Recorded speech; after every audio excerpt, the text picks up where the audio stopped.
항소심을 받아보자. 항소심을 받아보자. 이제 우리 신과자 씨는 법정 구속이 돼가지고 이제 방에 가서 우리가 지난주까지 뭐야 신입방 그다음에 신입방에 들어가서의 보직들 앞으로 그 방에서 생활을 하면서 우리가 알아야 될 것들 징역 생활은 어떤 것이냐 이런 것이냐 저런 것이냐 보고전 쓰는 방법 모든 방법들을 다 배웠습니다. 이제는 그 안에서 이제 생활을 하루하루 해 나가고 있는데요. 자, 법정 구속이 됐으니까 법정 구속이 됐든 1심이 끝났든지 간에 자, 이제는 뭐야? 항소심이라는 거를 받아봐야 돼. 항소심이라는 걸 받아야 되는데 이건 어떻게 하는 거지? 이건 또 뭐야? 항소는 또 뭐 어떻게 해야 돼? 뭐 또 가서 또 뭐 서서 내부 어쩌고 저쩌고 해야 돼? 별의별 생각들이 많아질 거예요. 가족들도 마찬가지고요. 자, 커피 한 잔 먹고 시작합시다. 자, 시계를 다시 돌려서 우리 신과자 씨가 이제 1심에서 징역형을 선고받고 법정 구속이 돼서 구치소에 입소를 하고 난 다음에 입소를 했습니다. 자, 입소를 했어요. 자, 입소를 하고 나면은 자, 항소 신청이라는 걸 해야 돼요. 항소 신청. 자, 항소 신청과 항소 이유서라는 거에 대해서 조금 여러분들이 조금 이게 좀 별개로 아셔야 되는 게 뭐냐면 자, 첫 번째. 우리가 재판에서 1심에서 만약에 실형을 선고받았거나 이러면은 실형을 선고받아도 되고 집행유예를 받아도 되고 이렇게 표현을 합시다. 1심의 형량이 마음에 안 들어. 씨발 나는 내가 생각했을 땐 이거 너무 세게 나왔어. 아니면은 내가 좀 찍혀서 들어왔어. 내가 실형을 받았어. 이러면은 이거 형량이 내가 형의 1심 판결에 불복을 할 경우에는 일주일 이내에 항소라는 걸 할 수가 있어요. 그럼 뭐 항소라고 하는 게 우리 여기 뭐 저기 우리 여기 저 유필립이나 유필립 안에 안녕하세요. 들어와가지고 버스 타고 내리면서 기사 그 법무부 기사한테 저 항소할 거예요 이렇게 얘기하면 항소 시켜주나 이런 게 아닌 거야. 뭐든지 정부와 일을 할 때는 정부에다 뭐를 신청하든지 뭐를 할 때는 요식을 해야 돼. 요식행위라는 게 필요한 거예요. 요식행위. 그래서 자 보자. 일단 1심 판결이 끝나고 난 다음에 일주일 안에 우리는 항소 신청이라는 걸 해야 됩니다. 항소 신청. 무슨 또 항소 신청을 하려면 또 무슨 뭐 자격이 뭐 키가 1m 80 이상이어야 하고 군대를 제대하였어야 하고 어쩌고저쩌고 이런 게 아니에요. 일단 1심에서 1심 판결을 받은 어떤 사람이든지 간에 1심 판결에 불복을 할 경우에는 항소를 할 수가 있다라는 얘기입니다. 자, 우리가 이제 신과자 씨 같은 경우는 1심에서 징역형을 선고를 받았기 때문에 구치소에 바로 법정 구속에서 들어오자마자 씨발 무조건 항소를 또 해보자. 그래가지고 항소라는 걸 해요. 자, 항소 신청은 그냥 신청산장을 써서 내면 됩니다. 요거를 잘 알아야 돼요. 자, 법정 구속이 되고 난 날로부터 판결 선고가 날로부터 7일 이내에 항소 신청을 해야 되는데 요거는 본인이 내도 되고 가족이 내도 되고 변호사가 내도 되고 아무 상관이 없는데 여기서 이제 우리가 하나 짚고 넘어가야 될 점. 자, 이런 경우들이 많이 있어요. 전화 와서 물어봅니다. 어떻게 됐어요? 찍혔다고 이번에. 씨발 좆됐어요. 큰일 났어요. 근데 형님 내가 뭐 좀 하나 물어볼게요. 변호사 사무실 사무장이 전화가 와가지고 항소 신청을 자기네가 해줄 테니까 자기네가 하면서 이것도 뭐 저기 해서 그러니까 뭐 같이 이렇게 좀 우리가 사건도 맡아서 계속 갈 수 뭐 가게 하겠다고 어쩌고 그렇게 얘기를 하는데 이거를 항소 신청서를 써달라고 하면은 여기 뭐 또 수임해야 되는 거 아니냐? 그래요? 뭐 수임하시죠? 그랬더니 여기 말고 이번에 좀 로펌을 바꾸고 싶은데요. 어떻게 해야 되죠? 이런 질문들 정말 많이 와요. 그러니까 이게 뭐냐면은 일종의 영업 기밀이라고 해야 되니 이거를 영업 비밀이라고 해야 돼. 자, 항소 1심 끝나고 찍혀서 들어오고 그 사람한테 하루나 이틀 있다 전화가 와요. 저희가 항소 신청 해드릴게요. 항소 신청서 써드릴게요. 이걸 써줘서 뭔가 이제 생색내기가 깔리는 거죠. 거기서 플러스 항소심도 저희가 좀 봐드릴까요? 뭐 이런 식으로. 자, 항소 신청서라는 거는 정확하게 얘기하자면은 내 사건 번호하고 내 이름만 알면 돼요. 내 이름, 사건 번호, 사인을 하든지 간에 구치소에서 지잖아. 딱 찍으면 찍고 주임님한테 내면은 바로 항소 신청이 들어갑니다. 간단한 거예요. 아니면은 안 사람이 뭐 글을 못 쓰겠다 도저히 1심 판결이 너무 억울하고 승질 나가지고 내 씨발 글을 못 쓰겠다 그러면은 가족들이 그냥 법원 가서 써도 돼. 항소 신청서 꼭 있어요. 그래서 사건 번호 쓰고 난 다음에 사건 번호 이름 신청자 이름 그 다음에 요거 항소 신청합니다라고 딱 쓰면은 끝이야. 그냥 간단해. 해가지고 제출하면 됩니다. 자. 이렇게 해서 이제 우리가 신청서를 내면은 자 참고로 항소 신청서 요거 하나 말씀을 드릴게요. 자, 항소 만료일이 오늘이에요. 할까 말까 막 A형들 있잖아. 할까 말까 결정장애들 있잖아. 할까 말까 하다가 오늘이야. 날짜 잘못 계산해서 오늘이야. 자, 오늘까지 구치소에서 나가면 돼요. 오늘까지 구치소에서 나가면 돼. 물론 이제 빨리 결정해서 하는 것도 좋지만 그냥 오늘까지 출발하면 오늘 아침에만 나가면 돼. 오늘이 마지막 날이라도. 그러면은 들어가요. 항소 신청됩니다. 알고 계세요, 그렇게? 자, 두 번째. 항소심 재판부 결정은 자, 따라서 항소 신청서를 갖다가 재판부에 제출을 하고 난 다음에 항소심 재판부라는 거는 통상 요거는 꼭 무조건 이때가 아니야. 이거는 뭐다? 법원마다 달라요. 법원마다 다른 거야. 이 법원이 사건이 존나 많으면은 좀 걸리는 거고 이 법원이 그냥 널널해. 그럼 그냥 바로 걸리는 거야. 통상 3주 정도 걸린다고 생각하시면 돼요. 그 전에 왔다 갔다 한다고 하면 돼. 자, 오늘 여기 방송에서는 불구속 구공판들은 해당이 안 돼요. 불구속 구공판들은 시간이 더 걸립니다. 이거랑. 근데 일반적으로 우리 안에 구속돼 있는 사람들, 구치소에 들어가 있는 사람들을 얘기를 하는 거예요. 불구속인 사람들도 와가지고 형님 저는 불구속인데 뭐 어떻게 이런 거 물어보지 마. 애플망고가 바로 그냥 채팅 차단 걸든지 아니면은 관종이세요? 이렇게 채팅 바로 날아갈 거야? 오케이, 자 갑니다. 항소심 재판부가 결정이 되면은 3주 이내에 이제 우리가 그거를 하는데 3주 이내에 항소심 재판부라는 게 결정이 되는데 이게 무슨 뜻이냐면은 자 내가 이제 항소를 하게 내가 만약에 뭐 서울중앙지법원에서 재판을 받았어. 단독부에서 재판을 받았어. 근데 1심 실형을 선고를 받고 내가 법정 구속이 됐어. 그런데 항소를 또 해야 되겠어. 그러면은 항소를 그 법원에서 또 하는 게 아니에요. 거기다 또 상급 법원이라는 게 있는데 우리가 이제 요거 하나는 요건 그냥 중요한 건 아닙니다. 그냥 들어가면 누구나 다 알게 돼요. 자, 단독부 판사님 한 명 있는 재판부 같은 경우는 그냥 그 지방 법원에 항소부가 따로 있어요. 거기서 항소까지 다 합니다. 근데 합의부 판사 3명 앉아 있는데 아시죠? 합의부 강짜 사건들이나 우리가 사건 규모가 특가법 들어간 것들 자 이런 거는 관할 고등법원 형사부로 또 올라가요. 그러니까 요건 법원이 바뀌는 거야. 그러니까 이런 사람들이 있다고. 아니 옆집에 저기 보물이네 집은 단독부라고 해가지고 지방법원 항소부인데 우리 집은 저기 고등법원이라고 큰일 난 거 아니냐고 이거 왜 그런 거죠? 이거 잘못된 건가요? 뭐 한 4심 갔나요? 5심 갔나요? 막 이런 거 물어보는 사람들이 있어. 뭐냐면 그러면 제가 물어봐. 죄명이 뭐예요? 강간인데요? 그렇지. 그런 식인 거야? 그러니까 합의부는 관할 고등법원으로 가는 거고 단독부는 그 지방법원에서 그냥 항소까지도 한다고 생각을 하면 돼. 어찌됐건 간에 상급심으로 올라가는 거기 때문에 대부분 재판부가 결정이 또 나요. 거기서 재판부가 결정이 나고 요게 한 3주 정도 걸린다고 생각을 하면 돼. 구속된 사람들. 자, 우리가 이제 여기서 우리가 첫 번째 섹션에서 다시 한번 강조하는 거는 우리가 이걸 해야 됩니다. 항소 신청서라는 건 누구나 다 쓸 수 있습니다. 안에서 모르겠다 그러면은 부추임님 불러가지고 선고 끝나고 와가지고 선고 끝나고 사동 딱 들어오면은 자 선고받고 난 다음에 구치소로 딱 돌아와가지고 사동 문 열고 딱 들어오면은 주임이 왜 왔어? 이래. 찍혔습니다. 얼마 받았어? 1년 받았습니다. 2년 받았습니다. 이러면은 주임이 따라오면서 힘내 괜찮아 응? 그럴 수도 있지만 잘 될 거야. 뭐 그게 이렇게 됐구나. 그걸 인정을 못 받았나 보네. 이게 이제 우리가 교위급 때는 좀 오래된 우리 그 주임들, 사동 담당 주임들하고 조금 우리가 소통을 하면서 지내거나 이러면은 그분들이 또 주임들하고 이러고 노는 거야. 주임들이 나와서 보고 그렇게 됐어요? 아이고 그랬구나. 아이고 그것 봐. 사건 내용도 어느 정도 다 알고 주임들은. 왜냐면은 이 사람 공소장이든 뭐든 이 주임들이 다 갖다 주기 때문에 우리 사동의 1번 방에 우리 뭐 6974번 신고 아저씨 같은 경우는 무슨 사건으로 왔구나 이런 거 다 알아요. 대부분 알아. 그런 걸 또 주임들이 많이 봐요. 저 사람 뭘로 왔구나. 사건이 어떤 거구나. 계속 훑어본다고. 그렇기 때문에 딱 찍혀서 들어오면은 어떻게 됐어요? 1년 받았습니다. 힘내. 뭐 항소하면 되지. 뭐 항소할 거야? 어떻게 할 거야? 물어봐. 항소할 겁니다. 그러면은 신청서 한 장 주세요. 그러면은 사동 주임실에 종이가 있어요. 항소 신청서라는 게 있습니다. 들어와가지고 사건 번호 쓰고 작성해가지고 내 거 지장 하나 찍어서 보고서 나올 때 같이 내놓으면 항소 신청 바로 되는 거예요. 참고로 배송비는 무료입니다. 자. 그리고 단독 사건 우리가 1심 때 판사가 1명 앉아 있었다 그러면은 항소재판부도 지방법원에서 한다. 1심 때 판사가 3명 앉아 있었다 그러면은 관할 고등법원으로 넘어간다라고 생각을 하시면 돼요. 짜잔. 자 이제 항소심을 받아보자. 이제 항소심 신청을 했습니다. 우리가 항소심 재판부가 딱 결정이 되면은 저 같은 경우는 정확하게 내가 내 비망록을 보니까 나는 5일 만에 왔더라고. 항소심 재판부가 결정이 나고 난 다음에 5일 정도 있다가 나한테 이제 무슨 또 서류가 이만큼이 날라와. 그럼 이게 뭐냐? 자, 기소되고 받았던 우편물 같은 게 그대로 날라와요. 이게 뭐냐면은 근데 이게 항소심은 또 조금 다릅니다. 우리가 기소가 됐을 때 받는 우편물은 어떤 게 있죠?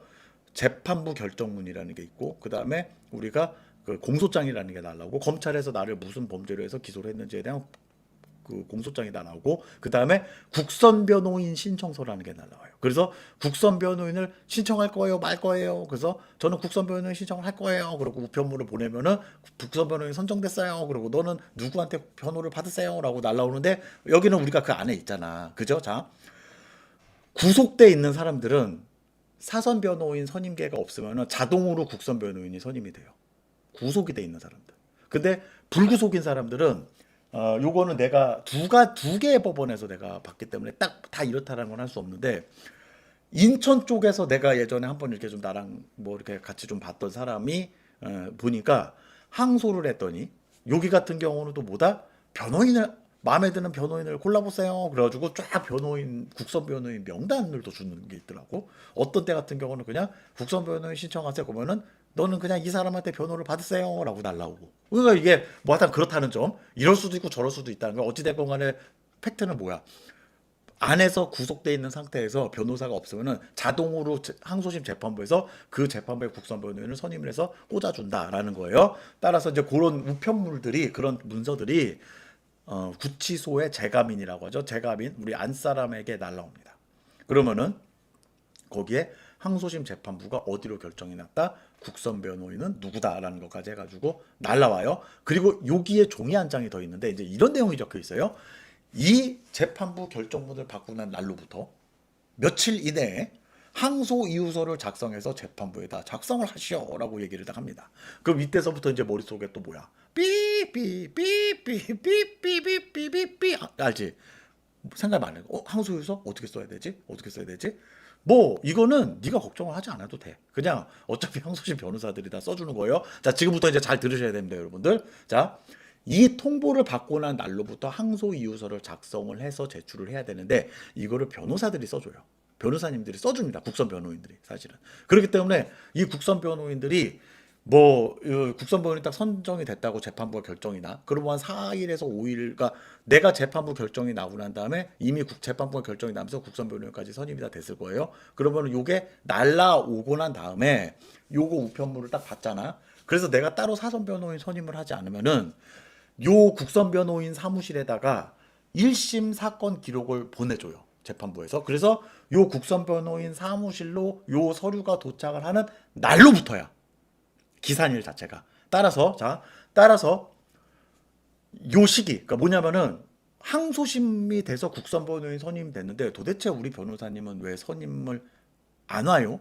오지 않는 거예요? 라는 거 하면은 대부분 다 여기 그 항소심 재판부의 결정이 나고 난 다음에 항소 이유서를 쓰기 전에 한번 왔다 가세요. 국선 변호인들이.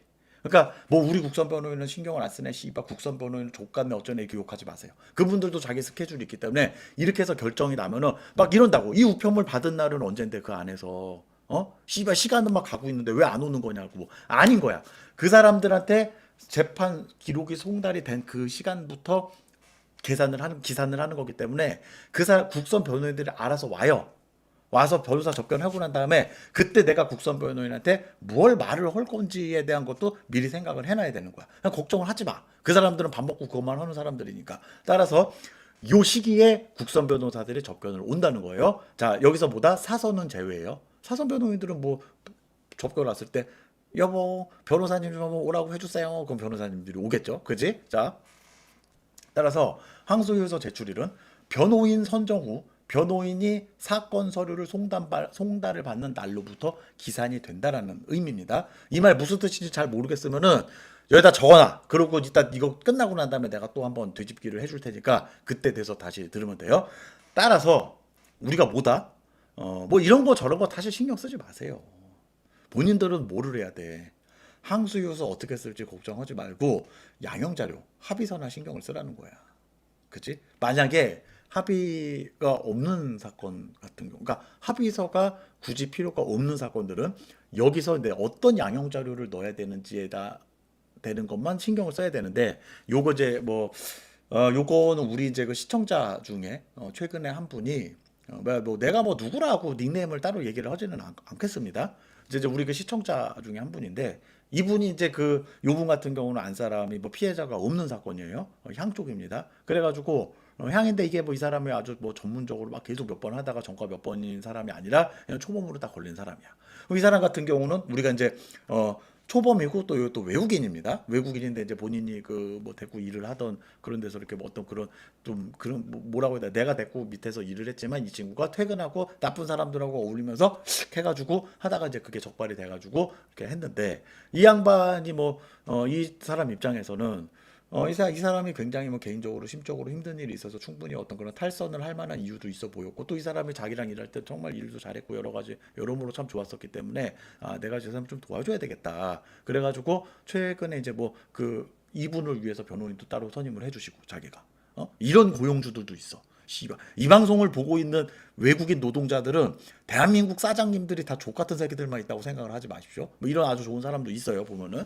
근데 자 그래서 이 사람이 이제 뭐 물어보더라고. 자 이런 경우에는 도대체 어떤 이렇게 뭐 써야 뭘 해줘야 되냐고. 뭐 누구랑 합의를 맞춰야 돼. 뭘 어떻게 해야 돼. 뭘 해야 돼. 이런 사람들이야말로 말 그대로 이제 양형 자료라는 거를 우리가 준비를 해야 되는 건데 이거 뭐 자기들이 그 이제 이 향 같은 경우는 사실 뭐 어떻게 보면은 제일 중요한 게 뭐겠어. 이 사람이 이번에 살고 나가서 다시는 마약에 손을 대지 않게끔 어떤 이 바깥의 가족들이 어떤 조치를 취하겠다라는 그런 의지를 재판부에 전달을 해주는 게 가장 중요하지 않겠느냐? 이렇게 볼 수도 있는 거예요.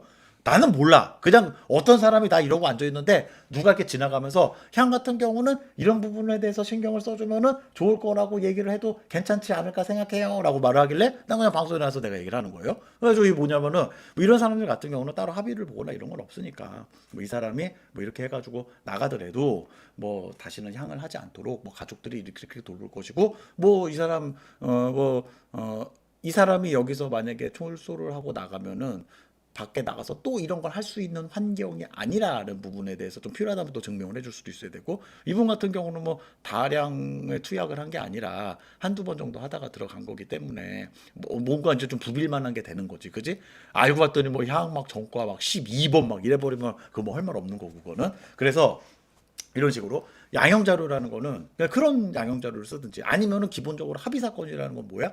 앞전에 지금 뭐한 1월 1일부터 계속 얘기했잖아 우리가.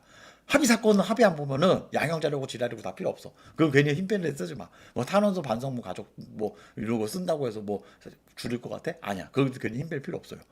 난 개인적으로 그렇게 얘기를 해주고 싶어. 어찌됐건 간에 보다 항소이유서 같은 거는 어떻게 쓸지 걱정하지 말고 양형 자료나 신경을 써라. 니들이 할 수 있는 거는. 왜냐면은 변호사님들이 어떤 양형 자료를 막 자기들이 뭐 가가지고 막 무슨 어떤 사람 앞전에 보니까 메일에다가 써놓은 것도 변호사 선임만 하면은 뭔 그 정보원 같은 사람 2명이 와가지고 이런 게 이렇습니까? 그럼 저희들이 가서 조사를 해보겠습니다. 그뭐 잠복 근무하고 뭐하고 알아보고 뭐 이럴 줄 아는데 그런 거 하나도 없던데요? 없어. 그건 드라마야. 기본적으로 그 사건에 대해서 양형자료 준비하고 기본적으로 그 우리나라 지금 그거는 다 자기가 그 뭐 준비를 좀 해야 돼요. 그래서 뭐 변호사님들 그런 식의 소통을 많이 하는 게 좀 낫지 않겠느냐 이거예요. 뭐 전화해서 나 힘들다 어쩌다 이런 얘기 하지 말고 그런 거를 좀 그렇다 뭐 그렇게 좀 해서 하면 되고 자 김경영님께서는 국선 변호사 사건을 2, 30건 같이 수임을 한다. 어느 항소 이유서는 4장을 써야 된다. 그러니까 A타, B타, C타, D타까지 얘기를 하시는 거예요. 이분 같은 경우는 지금 항소 이유서를 4장만 써라라는 얘기가 아니고 항소 이유서를 A타, B타, C타, D타까지 써야 된다는 얘기인데 통상적으로 A, B, C타 정도까지 쓰겠죠 대부분. 자 그다음에 자, 정호영님께서는 눈팅하다가 재밌다고요? 감사드립니다. 재밌다고 하니 징역 수발로 다니고 들어갈 사람도 아닌데 재밌다고요? 감사드립니다. 자, 김경께서는 본인이 알아서 쓰는 게 더 도움이 된다고요? 뭐 이것도 맞는 얘기고, 근데 많은 사람들이 걱정을 하는 게 그런 거예요. 왜냐하면은 이런 일을 처음 겪어보기 때문에 자기가 항소유서라는 걸 어떻게 쓰겠어요, 그죠? 그리고 뭐 그 안에서 있다 보면은 뭐, 그러니까 이것도 맞는 얘기인데 대부분 보면은 항소유서는 변호사님들이 써주고 변호사님을 만나서 한번 얘기를 해요. 그래서 내가 기본적으로 좀 권하는 게 뭐냐면은 요거 이제 좀 설명을 드리는 거야. 이거는 뭐냐면은 그냥 나의 주관적인 생각인 거예요. 법률상 잠깐만 화면 잠깐 바꾸자. 자. 법률 상담은 전문 법조인에게 상담 받으시기를 권하고 질의에 대한 답변은 개인 주관에 따른 의견임을 미리 밝힌다는 점. 자, 뭐다? 이렇게 이제 우리가 그 항소심을 만약에 받거나 하게 되면은 내가 이제 개인적으로 좀 이런 방법은 어떻겠느냐라고 얘기하는 게 이거예요. 자, 먼저 항소이유서는 항소이유서라는 걸 쓸 때는 변호사님들이 한테 써달라고 하는 게 나는 더 맞지 않겠나라고 생각을 해요. 그러니까 내 사건에 대한 그러니까 기본적으로 이 사람들이 이런 것들도 되게 많어. 야 변호사 선임을 해가지고 뭐 국선 변호인 선임됐다고 해가지고 만나봤더니 우리 한 사람 사건에 대해서 아무것도 몰라요. 당연히 모르지. 모르지. 변호사 접견을 해가지고 그때 그거를 같이 보면서 아, 이 사람이 이 사건의 요지가 어떤 거구나, 뭐구나 이렇게 하는 거지. 사실은 그런 얘기를 하는 사람들 대부분의 사건들이 다 합의 사건인 거야. 무슨 얘기인지 아세요? 합의 사건이라는 거는 합의를 안 보면은 거기에 뭐야가 어떠고 저떠고 얘기할 필요도 없는 거야, 사실. 진짜로 이게 이제 뭔가 유무죄를 다퉈야 되고 뭔가 이게 좀 진짜 막 뭔가 진짜 촌각을 다투는 그런 거면은 사전 변호인을 선임을 하든 선임을 하더라도 그때 대해서 얘기를 해도 되는 거야. 근데 꼭 별거 아닌 사람들이 보면은 우리 변호사가 사건도 모르고 국선 변호인 정말 족같아요. 어때요? 그렇게 얘기하는데 난 개인적으로 내가 하고 싶은 얘기는 똑같아. 그냥 제일 먼저 보다 이거 해결 안 되면 합의 해결 안 되면은 너네 뭔 짓을 해도 절대 해결 안 돼 그 사건은. 그렇게 생각을 하면 돼요. 자, 그래서 변호사님과 이제 국선 변호인이든 누가 접견을 와가지고 얘기를 막 하잖아. 뭐라고 얘기를 막 해. 아, 이거 뭐 이러셨네요 저러셨네요. 이 사람들은 밥 먹고 이 집만 하는 사람들이기 때문에 너네들 사건의 공소장만 읽어봐도 니들이 뭐 했는지 머릿속에 그림 와꾸가 딱 나오는 사람들이야. 그러면은 여기서 어떤 취재예요 뭐 이렇게 하면 되겠네요라고 딱 얘기를 해서 이 사람이 제출한 그 항소 이유서라는 거를 내가 받아볼 수 있어요. 바깥에 접견 오는 사람이 있으면 얘기를 해. 여보, 항소 이유서 다 쓰셨대? 그러면 그 항소 이유서 해가지고 나한테 좀 하나만 좀 넣어줘봐. 일단 봐. 봐도 보고 난 다음에 여기서 변호사님이 작성을 한 게, 이거는 약간 여기서 조금 이거 추가를 좀 더 했으면 좋겠는데? 그러면은, 여보, 변호사님한테 전화해서 이렇게 쓰지 말라고요. 이렇게 말로 하지 마. 자, 첫 번째 방법은 안에서 변호사님한테 편지를 쓰든지 아니면은 네가 그 안에서 의견서라는 걸 작성을 해. 변호사가 작성한 그 항소 유서를 보고 난 다음에 그 폼과 좀 비스무리하게 하든지 어떻게 하든지 해서 여기서 빠진 부분 아니면 내가 하지 못했던 말들 그거를 내 의견서라는 거를 작성을 하고 난 다음에 자 그거를 우편으로 와이프한테 보내줘요. 바깥 사람한테. 그래서 야 변호사님한테 컨펌을 받아. 이거 이렇게 해서 한번 넣어보려고 하는데 왜냐면은 둘이 말은 맞춰야 될 거 아니야. 변호사는 뭐 이렇게 해서 항소유서를 썼는데 앞 사람한테 전혀 엉뚱한 소리를 해. 그러면 항소심 재판사님이 받아보고 얘들 뭐 하는 거야? 뭐지? 이럴 수도 있는 거라고. 그러니까 그렇게 커뮤니케이션을 해보라는 거야. 일단 써달라고 하세요. 그리고 변호사님 만났을 때 그냥 있는 그대로 다 얘기를 해. 이렇다 저렇다 어떻다. 나는 이랬으면 좋겠다 저랬으면 좋겠다. 그럼 그분들이 알아서 써주실 거예요. 그 다음에 바깥 사람을 시켜가지고 한번 보내달라고. 항소유서 들어간 거 한번 보여달라. 그 다음에 갖고 난 다음에 여기서 부족한 부분이 있거나 뭔가 바꿔야 되는 부분이 있거나 아니면 뭔가 어떻게 수정을 해야 되는 부분이 있거나 이러면은 근데 아마 그럴 일이 거의 없을 거예요. 근데 있다 그러면은 여기다가 조금 더 내가 추가를 하는 거야. 의견서라는 걸 작성을 해가지고. 그치? 그렇게 해서 내가 따로 변호사님한테 이렇게 내려고 하는데 당신도 이렇게 알고 있어? 알았지? 그 변호사님 보고 그렇게 합시다. 그러면은 뭔가 아구리가 맞는 거잖아. 커뮤니케이션을 그런 식으로 해보라는 거야. 그지? 변호사님들하고 이렇게 상의를 해가지고 자 갑니다. 따라서 이번 이제 두 번째 섹션에서는 항소심을 받아보자. 기소되고 받았던 우편물 그대로 온다. 항소심 재판부 국선변호인이 지정이 된다. 이 통보를 받고 난 다음에 항소유서를 작성을 해주는 거는 가급적이면 변호사님들이 써주는 대로 그냥 가는 게 나을 것이다. 따라서 여기에 변호사 접견이 요때 당시 때 전후에서 변호사 접견이 와서 알아서 다 해주시니까 걱정들 하지 마시고 본인들 해결할 거나 전념해가지고 해결을 좀 해봐라. 안 되면 어쩔 수 없는 거고. 자, 사선은 여기서 제외입니다. 사선 변호인들은 또 내가 그 돈을 주고 고용을 한 거니까 뭔가 또 뭐 어떻게든 좀 낫겠지. 항소유서 제출일은 변호인 선정 후 변호인이 사건 서류를 송달받는 그 날로부터 기산이 되기 때문에 뭐 변호사 접견을 안 온다 어쩐다 이런 거 갖고 본인이 걱정하실 필요가 없습니다. 따라서 항소유서를 어떻게 쓸지 걱정하지 말고 양형자료나 합의서 이런 거나 신경을 쓰기를 바라고 아울러 아까 내가 얘기했던 것처럼 이런 식의 어떤 커뮤니케이션을 변호인하고 해 나가면은 변호사님도 뭐 일 보기 좋을 거고 항상 뭐냐 그 사람이 나를 대신해서 말을 해주는 사람이기 때문에 그 사람의 컨펌을 받아서 진행을 하시라는 그런 의미고요. 항소유서가 제출이 되고 난 다음에 제출되고 나면은 며칠 있다가 항소 심리일이 잡힌다고 또 종이 한 쪼가리 한 장이 또 날라와. 그럼 거기에 뭐다? 너는 피고인 누구누구 뭐 형사부 몇 부 해가지고 몇 월 며칠 몇 시 어디 지방법원 몇 호 법정에서 재판이 열릴 거예요라고 해가지고 딱 날라와요. 자, 따라서 이제 요거를 우리가 항소심 예상 소요 일정이라는 거를 굳이 이제 여기서 얘기를 해보자면은 첫 번째 일단 찍히고 들어온 날로부터 7일 이내에 항소 신청을 했다. 즉 뭐냐면 일주일이라는 시간이 있어요. 자, 여기서 이제 내가 항소 신청을 한다. 그러면은 그 다음에는 재판부가 결정이 되고 항소 이유서, 그 다음에 국선 변호인 결정. 그러니까 항소유서를 언제부터 쓰세요? 아니면은 국선 변호인은 뭐 누구를 하세요?라고 해가지고 요게 날아오는데 걸리는 시간이 20일 전후.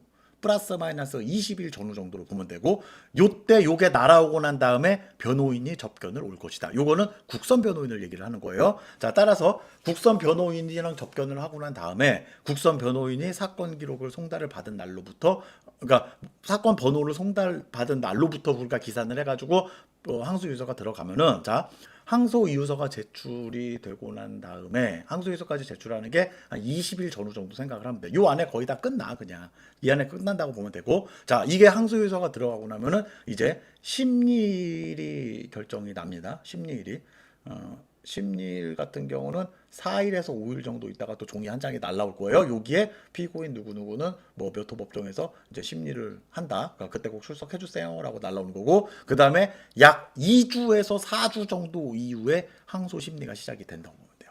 따라서 우리가 항소 심리를 받기 위해서는 불구속 제외예요. 구속된 사람들 같은 경우는 항소 심리를 우리가 받는다. 법정 구속이 된 날로부터 최소 70일. 조금 더 요즘처럼 이렇게 코로나 때문에 재판이 밀리는 경우에는 그 이상이 소요가 되는데, 우리 방송 같은 경우는 뭐야? 이 방송은 앞으로 영원히 남아 있어야 될 영상이기 때문에 뭐 이제 언제까지 이렇게 될 줄은 모르지. 뭐 미래로 가가지고는 뭐 항소 받는 것도 뭐 한 2, 3일 안에 끝나버리고 이럴 수도 있는 거야. 하지만 이제 요즘처럼 한다면은, 요즘 그냥 통상적으로 간다면은 못해도 구속이 된 상태에서 최소 70일 이상은 안에서 징역을 살아야 항소 심리를 받을 수 있을 것이다. 여기서부터 뭐다? 항소 심리부터는, 자, 항소 심리는 대부분 이제 뭐 간이 공판으로 끝나는 경우들이 많아요. 1심 때 이미 어느 정도를 다 다퉜기 때문에 여기서 항소 유서에다가 뭐냐면은 너무 많은 범위를 적어서는 안 되는 거야. 그냥 1심 때 어떤 판결이 잘못됐다. 내 생각에 이거는 아니다. 양형부당이다. 아니면은 뭐 법리오인이다. 아니면은 뭐 사실오인이다. 여러 가지들 있잖아. 우리 그 사유들, 왜 항소를 하는지. 그냥 심심해서 항소를 했어요. 이렇게 쓰면 안 되는 거야. 그치?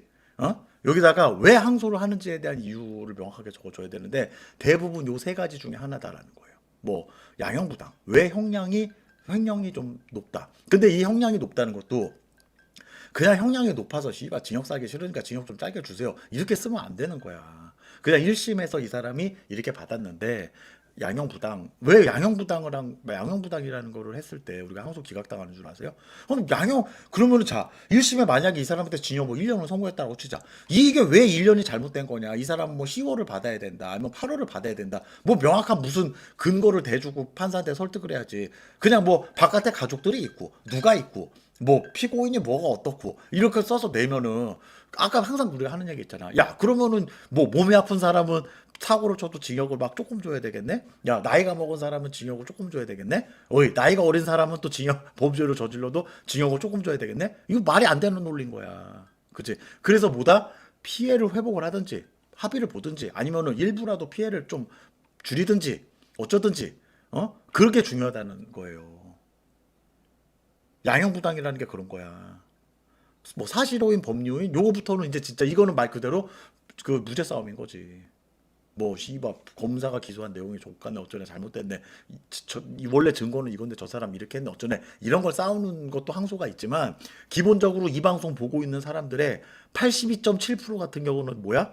1심에서 아무 대안 없어. 합의 못 봤어. 해결 못 했어. 그러니까 실형 받고 들어갔는데 여기서 백날 항소하면 뭐 하냐는 거야. 문제 해결 못 하면은 가는 거야 그냥. 이거는 뭐 양형부당을 하는 무슨 뭔가 납득이 될 만한 사유가 있어야지. 그런 것도 없이 그냥 양형부당이라고 해놓고 잘못했습니다. 봐주세요. 집에 가족들이 있어요. 뭐가 있습니다. 뭐 우리 집이 가난해요. 그럼 뭐 집 가난한 사람들은 다 무조건 남의 사기치든지 아니면 뭘 어떻게 해야 돼? 그렇잖아. 입장 역지사지로 생각을 해봐. 그치? 그러니까 생각을 잘 해보고, 항소라는 것도 우리가 여기서 뭐 이런 얘기들 하잖아요. 뭐 우리 안 사람 1년 받았습니다. 뭐 공소금액 1억이에요. 합의 도저히 할 수가 없습니다. 뭐 탄원서나 반성문 많이 넣으면 좀 줄여질까요? 아니? 뭐 저희 집 뭐 아버지가 몸이 아프시고 뭐 이 집 생계가 얘밖에 안 달렸고, 그러면은 이 집 생계가 얘밖에 안 달렸고 아버지가 아프신 사람들은 무조건 1억을 뭐 사기를 쳐도 되겠네? 이게 될 수도 있는 거야. 이런 경우는 뭐야? 내가 1억 원에서 만약에 뭐 공소금액을 깎아주든지 뭐 공소금액 절반 이상을 내가 갖다 메꾸든지 아니면 내가 뭐 얼마라도 피해보고를 하든지 뭐 그런 거 아니면은 이 의미가 없다는 거야. 아니면 재판 과정에서 뭐가 잘못됐다 사실 잘못됐다 이런 거 아니고서는 항소할 필요가 없는 거야. 이거 항상 하는 얘기 있잖아. 행정력의 낭비야. 항소심 재판부 판사님들 그냥 그 골아프게만 하는 거야. 이거는 생각을 잘 해보자는 거죠. 그죠? 생각 잘 해보자는 거예요. 자, 따라서 재판 항소를 하고 난 다음에 우리가 소요되는 기간이 약 70일 정도 소요가 될 거다. 이건 불구속 제외예요. 불구속 같은 경우는 뭐 재수 없으면 막 1년씩 기다리는 사람들도 있고 막 그렇습니다. 자, 많이들 이런 얘기를 해요. 어머, 왜 저렇게 오래 걸리죠? 아, 뭔 놈의 재판을 저렇게 오래 하냐고. 마시 한 달 만에 후다닥 끝내버리면 되지. 야, 죄 짓고 재판 받는 사람이 너 하나뿐인 줄 아니? 아니야, 너무 많은 거야. 걔네들도 다 똑같은 생각하고 있는 거야, 그러고 보면은. 근데 이거는 사실은 이렇게 생각을 한다기보다는요. 기왕에 어차피 들어갔으면 내 이혜영 어머니한테 참 하고 싶은 얘기가 그건 거예요. 이거 빨리 받는다고 좋은 게 아니야. 아니 그 판사 이거 판결하는 사람들이 충분히 생각할 수 있는 시간을 주고 하는 게 맞는 거지. 빨리빨리 해서 빨리빨리 해가지고 오히려 내가 자 재판이라는 거는 이 사람이 판결을 하는 거기 때문에 이 결과가 어떻게 나올지 아무도 모르는 거야. 물론 답이야 뻔히 정해져 있겠지만. 근데 그래도 그나마 내가 그 남은 시간 안에 혹시나 내가 준비를 할 수 있는 것도 또 준비를 하고 뭔가 할 수 있는 거를 할 수 있을 때 하지 못할 수도 있는 거예요. 그렇기 때문에 이걸 빨리빨리 무조건 진행해야 된다. 빨리빨리 해야 된다. 어떻게 해야 된다. 이렇게 할 필요가 없는 거예요. 아니면 아싸리 뭐 아무 해결 방안이 없어. 그냥 일단 한번 찔러보기야. 그러면 가서 빨리빨리 해주세요라고 할 수도 있는 건데 그럴 거면 항소 뭐하러 했냐 이거죠. 어차피 기각당할 텐데. 그렇게 볼 수 있어요. 지금은 그래요. 지금은. 옛날에 이제 옛날에 우리가 80년대 뭐 90년대 징역 살던 분들이 그런 얘기들 많이 하지. 안에 들어가면은 옛날 징역 살던 분들은 항소하면은 형이 깎일 거다. 옛날엔 그랬었대. 옛날엔 그랬었대. 옛날에는 기본적으로 뭐 구형을 몇 년을 받았다. 얘가 그러면은 1심에서는 절반 주고 얘가 항소를 하면은 거기서 또한 절반이나 한 60% 정도로 가면 깎여서 간다. 근데 존내 재수 없는 경우에는 항소가 기각이 된다. 그러면 뭐다? 미퉁이 다 날아가 버린다. 이게 옛날 사람들이 하는 얘기인 거야. 지금 만약에 이런 얘기 누가 하면은 그 사람 말 듣지 마세요. 지금 그런 시대가 아니에요. 1심에 깨졌으면은 항소 때 이기기가 어려워요. 지금은. 아니면은 진짜 문제 해결해야 돼. 여기다 뭐 반성문만 쓰고 뭐하고 어쩌고 그런 시대가 아니더라고 보니까. 그렇더라고 보니까 요즘에 다들 그렇게 얘기하더라고. 그리고 우리 여기 와가지고 뭐 자기 재판 받는 어쩌냐 이런 사람들 말하는 거 들어보면은 다 그렇게 얘기를 해. 그리고 그런 결과들이 나와 실제로 보면은 웃기는 거야. 웃기는 게 아니라 그냥 그렇다는 거야. 복잡하게 생각할 필요가 없어요 지금은. 어? 괜히 근데 이제 뭐 이런 사람들이 있다고 뭐 안 사람 저기 접겨 놓는데 편하게 오려고 뭐 내가 만약에 징역 찍혀 뭐야 실형 찍혀가지고 내가 다른 데로 가면은 우리 마누라 다 접겨 놓기 어려우니까 그냥 맨날 맨날 얼굴이라도 볼 수 있게 항소라도 하고 상고까지 하고 그냥 미결로 남아있다가 하자. 뭐 그것도 본인이 할 수 있는 방법 중에 하나인데 나는 개인적으로 나는 이런 거예요.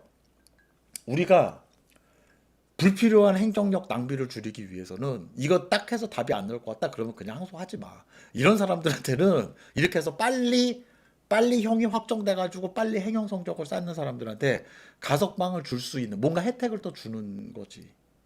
이거는 드러내놓고 사실 하기는 그렇지만 어? 아니 안 그러냐고. 만약에 뭐 내가 저기 뭐 이렇게 해서 뭐 내가 뭐 항소 한번 하면 되지 뭐 내가 뭐 상고해가지고 그러면 구치소에서 못해도 앞으로 5개월은 삐댈 수 있으니까 5개월 동안 우리 예쁜 자기 얼굴 매일매일 볼 수 있겠네. 물론 지금 이제 코로나기 때문에 아니지만 평소 때는 미결소들은 월요일부터 금요일까지 매일매일 접견이 가능합니다. 토요일날만 예약 접견이었고요. 그렇기 때문에 이것 때문에 아이고 나 우리 가족들 얼굴 매일매일 봐야지. 밖에 면회장 왔다 갔다 하는 것도 시간 깨는 거니까 이래서 하는 사람들이 있어. 이건 난 아니라고 생각해. 그래서 이제 미통을 길게 가거냐 아니면 미통을 짧게 가거냐 징역형이 얼마든지 가는 요럴 때 미통을 짧게 가가지고 하는 사람들은 조금씩이라도 혜택을 좀 보는 그런 풍토가 있죠. 우리가 구치소나 교도소 날라와가지고 추력을 많이 했느냐 적게 했느냐 물론 또 그 추력을 또 나가가지고 뭐 일을 또 바보같이 뭐 사고도 막 치고 이래가지고 뭐 징계를 먹는 경우도 있겠지만 그렇게 하지 않는 경우에는 그런 사람들이 조금 더 가석방의 혜택을 많이 받는 거야. 물론 죄명이 또 가석방을 못 받는 죄명들도 있어요. 그죠? 그렇기 때문에 뭐 그냥 잘 생각을 하면 될 것 같아요. 이거는. 그래서 항소심